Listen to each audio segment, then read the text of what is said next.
بسم الله الرحمن الرحيم تبارك الذي بيده الملك وهو على كل شيء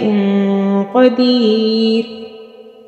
الذي خلق الموت والحياة ليبلوكم أيكم أحسن عملا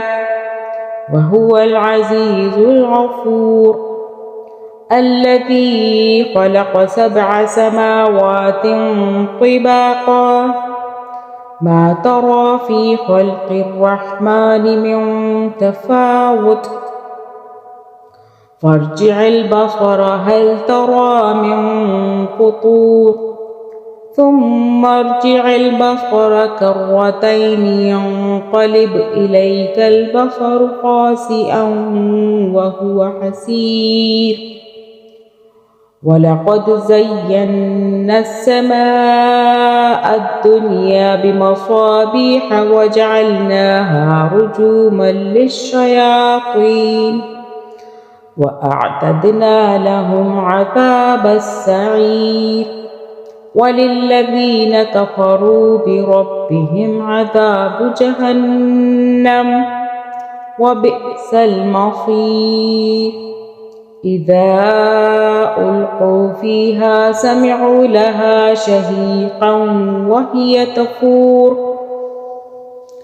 تكاد تميز من الغيظ كلما ألقي فيها فوج سألهم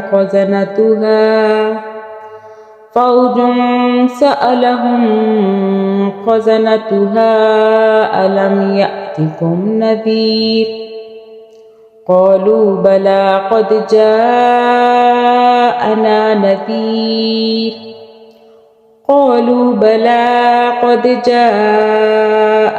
نذير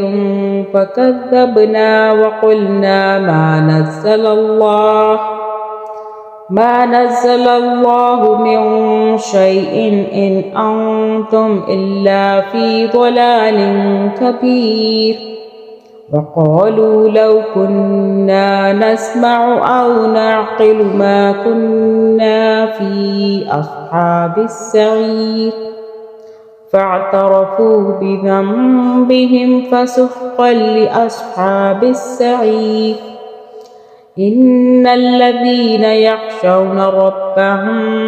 بالغيب لهم مغفرة وأجر كبير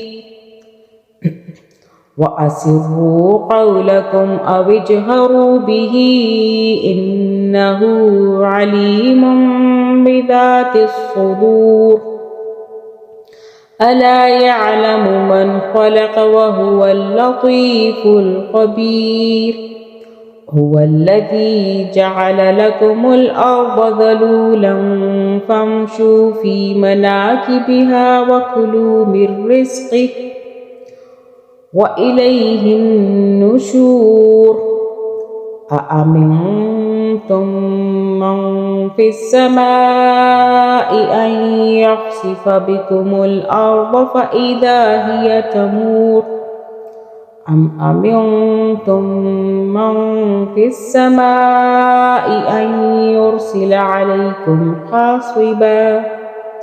فستعلمون كيف نذير ولقد كذب الذين من قبلهم فكيف كان نكير أولم يروا إلى الطير فوقهم صافات ويقبضن ما يمسكهن إلا الرحمن إنه بكل شيء بصير أمن هذا الذي هو جند لكم ينصركم من دون الرحمن إن الكافرون إلا في غرور أمن هذا الذي يرزقكم إن أمسك رزقه بل لجوا في عتب ونفور أفمن يمشي مكبا على وجهه أهدى أمن يمشي سويا على صراط مستقيم قل هو الذي أنشأكم وجعل لكم السمع والأبصار والأفئدة قليلا ما تشكرون قل هو الذي ذرأكم في الأرض وإليه تحشرون ويقولون متى هذا الوعد إن كنتم صادقين قل إنما العلم عند الله وإنما أنا نذير مبين فلما رأوه زلفة سيئت وجوه الذين كفروا وقيل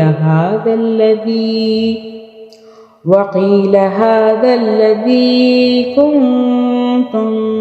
به تدعون قل أرأيتم إن أهلكني الله ومن معي أو رحمنا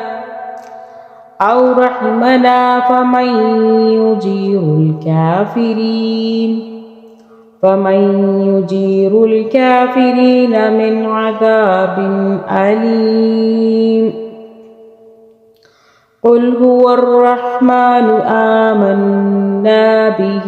وعليه توكلنا فستعلمون من هو في ضلال مبين قل أرأيتم إن أصبح ماؤكم غورا فمن يأتيكم بماء معين